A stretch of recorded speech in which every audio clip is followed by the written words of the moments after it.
यकीन जानिए मेरा दिल दुख रहा है बतौर पाकिस्तानी। अच्छा। शेख मिलाए सांप से हाथ, ये कैसा है सीन। शेख मिलाए सांप से हाथ, ये कैसा है सीन। कहत कबीर सुनो भाई साधो, पीछे खड़ा है चीन। पाकिस्तान ने अपने न्यूक्लियर एसेट्स जो है वो सऊदी अरेबिया को $6 बिलियन में बेच दिए। पैसों का जिक्र है तो इसका मतलब है हमें सिर्फ चौकीदारी के लिए हायर किया जा रहा है, गन फॉर हायर, जैसे हम हमेशा होते हैं चौकीदार बनने के लिए तैयार। एक डिफेंस पार्टनरशिप साइन हो गई पाकिस्तान और सऊदी अरब के बीच में। कल अगर इजराइल कहता है कि नहीं सऊदी अरब के कुछ शहरों में हमास वाले रहते हैं, वहां पे हम अटैक करेंगे, तो पाकिस्तान क्या करेगा? इजराइल जाएगा, हमला करने के लिए अपने टैंक भेजेगा, आसिम मुनीर को भेजेगा कि जा बेटा देख करा क्या हो रहा है। पाकिस्तान पे अटैक होगा तो सऊदी अरब भी उस जंग को आके लड़ेगा। अब देखिए ऐसा हो नहीं सकता। सऊदी अरब की फौज जो है वो उस तरह से जंगी फौज उस तरह से नहीं है। अगर बात इस्लाम की है, अगर बात मुसलमानों की है, तो पाकिस्तान ने सीरिया और यमन के साथ डील साइन क्यों नहीं करी? पाकिस्तान के पास $1 नहीं है इन्वेस्ट करने के लिए।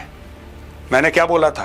कहत कबीर सुनो भाई साधो, पीछे खड़ा है चीन। इसमें असली जो प्लेयर हैं वो चाइना है, सऊदी अरेबिया और ईरान है। इसमें असली प्लेयर पाकिस्तान नहीं है। चाइना को बुरा लगा तो वहां पे आपने देखा होगा किसी ने शहबाज शरीफ को ज्यादा लिफ्ट नहीं दी। ये कौन से दो देश हैं जिनकी दुश्मनी है? मेरे वोट को इज्जत दो। कोई इज्जत किसी की नहीं है भाई।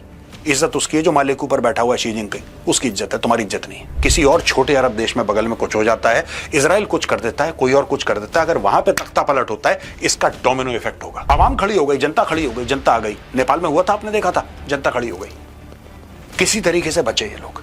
दोबारा अगर अरब स्प्रिंग होगा, निपटा दिए जाएंगे। चाइना कहता है कि ठीक है बेटा, तू जाके डील साइन कर, हम पीछे खड़े हैं, हम देख लेंगे। अब यही चीज सऊदी अरेबिया इनको बोलेगा कि बेटा तुम्हें तो पैसे दे रहे हैं, तुम रो किस चीज के ले रहे हो? तुम्हें ऐसा क्यों लगा कि ये वफादार होंगे? ये तो धोखेबाज हैं, इनके खून में धोखा है भाई। दरअसल लोगों को हिस्ट्री भूल जाती है ना। आपको पता है जब सऊदी अरब ने और यूएई ने यमन पे हमला किया था तो they requested Pakistan to help us, और हमने क्या किया था? अब नाज़रीन हुआ यह है कि ज़ाहिर है सऊदीज अमीर हैं, तेल बेचते हैं दुनिया भर में, और हम क्या करते हैं? हम क्या बेचते हैं दुनिया भर में? हम नाज़रीन दुनिया से मांगते हैं। हमारे पास अपना देने के लिए कुछ नहीं, हम सिर्फ मांगने जाते हैं। ये तो आप टेक्निकल बात है ना। डॉलर कितने मिलेंगे हमें वो तो छोड़े सर, हम किसको बचाएंगे, लेकिन ये कि हमें कुछ ना कुछ पैसा $10,000 होना चाहिए ना सर। हम तो डॉलर पे काम करते हैं। लेकिन अगर पाकिस्तान सऊदी अरब और यमन की लड़ाई का हिस्सा बन जाता है तो ये एक डिफरेंट सिनेरियो होगा और ये रिपोर्ट हो जाएगा, ये बातें छुपेंगी नहीं, ये सामने आ जाएंगी। लेकिन ये पार्लियामान के अंदर डिबेट क्यों नहीं हुई? पाकिस्तान के पार्लियामान के अंदर, पाकिस्तान की यूनिवर्सिटीज में, पाकिस्तान के टेलीविजन के ऊपर डिबेट डिस्कशन ये मुआहदे से पहले क्यों नहीं हुई? पाकिस्तान और सऊदी अरब ने इसराइल को तस्लीम करना, अगर ऐसे ही बैठे बैठे कर लेते तो क्या ये मुमकिन था? सऊदी अरब की हमसे डील कर लेना, इंडिया को तो इनसिक्योर हो जाना चाहिए, इंडिया की तो टांगे कामनी चाहिए। लेकिन इंडिया ने जवाब जो दिया वो जरा सुनते हैं।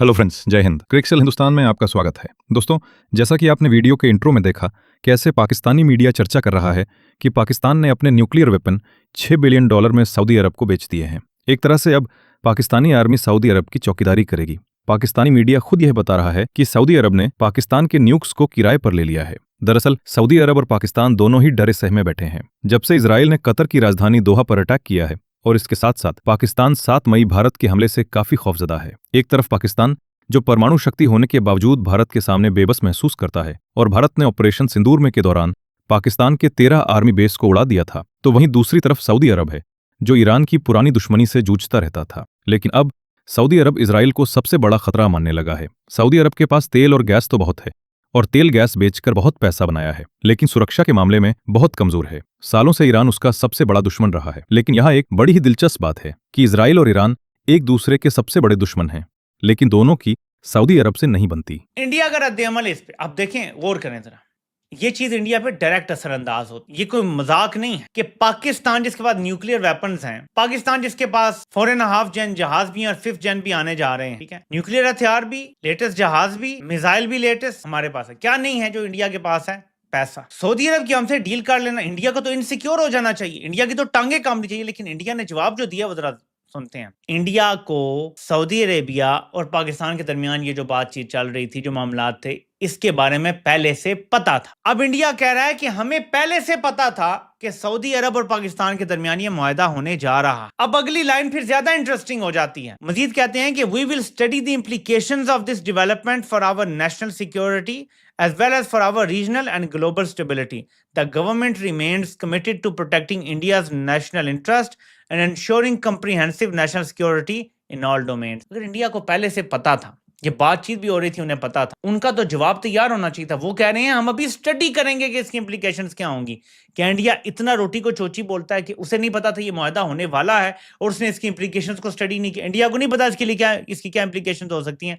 यानी इंडिया खामोश रहेगा इस मुआहदे। लेकिन सबसे बड़ा डॉट मेरे पाकिस्तानियों अब कनेक्ट करने जा रहा हूं। जिस वक्त पाकिस्तान और सऊदी अरब ये मुआहदा साइन कर रहे थे, अमरीकी सेंटकॉम के सरबराह, जी हां, अमरीकी सेंटकॉम के सरबराह जनरल साहब यहां पे मौजूद थे, एडमिरल ब्रैड कूपर, उनका खालिद बिन सलमान के साथ ये फोटो आप देख सकते हैं और खालिद बिन सलमान ने खुद ये पोस्ट किया है। इसके बाद यानी जब पाकिस्तान और सऊदी अरब ये मुआहदा कर रहे थे, अमरीकी सरबराह फौज का वहां मौजूद था सऊदी अरब। समझ रहे हैं बात? और पाकिस्तान पर हमले के एतबार से आपको पता है सिवाय हिंदुस्तान के अलावा हमें तो किसी से कोई खतरा नहीं। और नरेंद्र मोदी के साथ सऊदी अरब के गहरे ताल्लुकात हैं। अप्रैल 2025 में मोदी सऊदी अरब गया, वहाँ उसका जो प्रोटोकॉल था, फ़ज़ा में F-15 F-15 जहाज़ों के घोड़े नचाए गए, हिंदुस्तान के झंडे लगाए गए, बल्कि उनके अरब तो हिंदी में गाने भी गाते रहे, वेलकम करते रहे। और $100 अरब के साथ वो इन्वेस्टमेंट भी शुरू, रिफाइनरी, तेल, ये सारा मामला आप जानते हैं। इसके अलावा जो हिंदुस्तान के लोग लाखों की तादाद में नए वीज़े भी उन्हें मिले।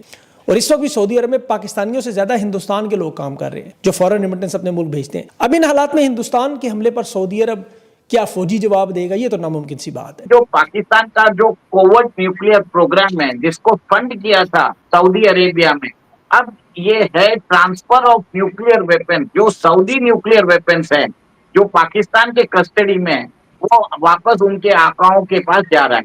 इसका मतलब क्या है कि पाकिस्तान के अंदर अभी न्यूक्लियर वेपन्स जो कस्टोडियन बन के बैठा था, अब सऊदी अरेबिया बोल रहा है भाई साहब अभी आप हमें वापस दे दो, क्योंकि आपके खिलाफ तो आपकी कंट्री एक तरह से खत्म होने जा रही है, हमें आपके ऊपर भरोसा नहीं है। और जिस हिसाब से हमने पहले भी कवर किया था कि इंडस वाटर ट्रीटी अब्रोगेशन के बाद पाकिस्तान के न्यूक्लियर प्लांट्स अनस्टेबल हो गए हैं, क्योंकि पानी नहीं मिल रहा उनको, billions of gallons of water, क्योंकि पानी जो होता है एक एक्टिव कूलेंट होता है। तो ये समझने वाली बात है कि अब पाकिस्तान अपना जो न्यूक्लियर वेपन्स है जो उन्होंने सऊदी के लिए बनाया था, are going to transfer that. अब इसको एक तरह से पहनावा जो बोलते हैं ना, लोगों के सामने एक तरह से बनाने के लिए इन्होंने स्ट्रेटेजिक डिफेंस म्यूचुअल एग्रीमेंट बनाया। सेकेंड, एक और एक चीज देखिए, कतर के ऊपर जो हमला हुआ है, इसराइल के ऊपर भरोसा नहीं किया जा सकता। इसराइल कुछ भी करेगा अपनी डिफेंस के लिए। पहले क्या होता था कि सऊदी अरेबिया ये जो न्यूक्लियर वेपन्स हैं, जो उसके खुद के न्यूक्लियर वेपन्स है, वो पाकिस्तान के कस्टडी में रखता था, क्योंकि अगर कोई अटैक होगा इसराइल पे तो डायरेक्ट पाकिस्तान पे होगा। अब पाकिस्तान खुद ही अनस्टेबल है। Now what is happening is Saudi Arabia is taking back that nuclear weapon, जो मिसाइल्स है। पैसे दिए ना तो लेगा क्यों नहीं, ऑब्वियसली बात है। थर्ड, इसके अंदर पाकिस्तान क्या कर रहा है? पाकिस्तान बता रहा है कि हम दोनों ने स्ट्रेटेजिक पैक्ट किया है। कोई स्ट्रेटेजिक पैक्ट नहीं है। दिस इज जस्ट लाइक मतलब जो मर्सिनरी फोर्स है पाकिस्तान मिलिट्री, वो एक तरह से एक्सटेंशन हो चुका है। ये जो पैक्ट है नया नहीं है, 1979 से ही चालू हो गया था। इनफैक्ट बहुत टाइम तो पाकिस्तान आर्मी जो थी वो सऊदी की जो डिफेंस है उसको पूरा देखती रहती थी। इनफैक्ट पाकिस्तान आर्मी के कमांडर जो हैं वो सऊदी के अंदर वहां के आर्मी कमांडर रह चुके हैं। तो इन दोनों के बीच में जो रिश्ता है बहुत पुराना, इंटेलिजेंस शेयरिंग है, कम्युनिकेशन, सब चीज है। देखिए सबसे बड़ा इम्प्लीकेशन कहाँ होता है भारत का, जिस हिसाब से नैरेटिव बनाया जा रहा है कि any attack on Pakistan will be considered attack on Saudi also. ये सबसे बड़ा प्रॉब्लम है। कल अगर ऑपरेशन सिंधु 2.0 होता है तो क्या अगर पाकिस्तान भारत के ऊपर हमला करता है तो हम ये समझेंगे क्या सऊदी ने भी हम पे हमला किया? सबसे पहले हमको काउंटर वैसे करना पड़ेगा। सेकेंड, अगर भारत अभी पाकिस्तान पे हमला करता है तो कल पाकिस्तान प्रेशराइज कर सकता है सऊदी को कि आप ओआईसी की मीटिंग बुलाओ, ओआईसी की मीटिंग बुला के भारत को कंडेम करो, यूएन सिक्योरिटी काउंसिल में भारत को कंडेम करो, कश्मीर इश्यू को इंटरनेशनलाइज कर सकता है।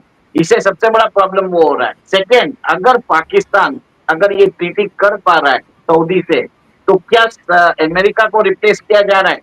देखिए, अमेरिका के साथ सऊदी के अच्छे संबंध नहीं रहे थे बाइडेन एडमिनिस्ट्रेशन में।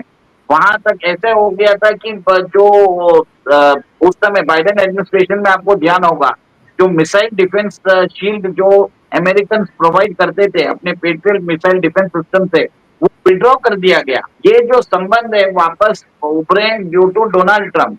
डोनाल्ड ट्रंप के आने के बाद ही सऊदी के एमबीएस ने $600 बिलियन इन्वेस्ट करने की बात की थी अमेरिका के अंदर। तो कहीं ना कहीं Saudi Arabia is drifting away from America, ये मुझे मानना है। और एक तरह से वो अपने न्यूक्लियर वेपन जो उसने पाकिस्तान को दिया है, वो वापस अपनी तरफ मंगा रहा है।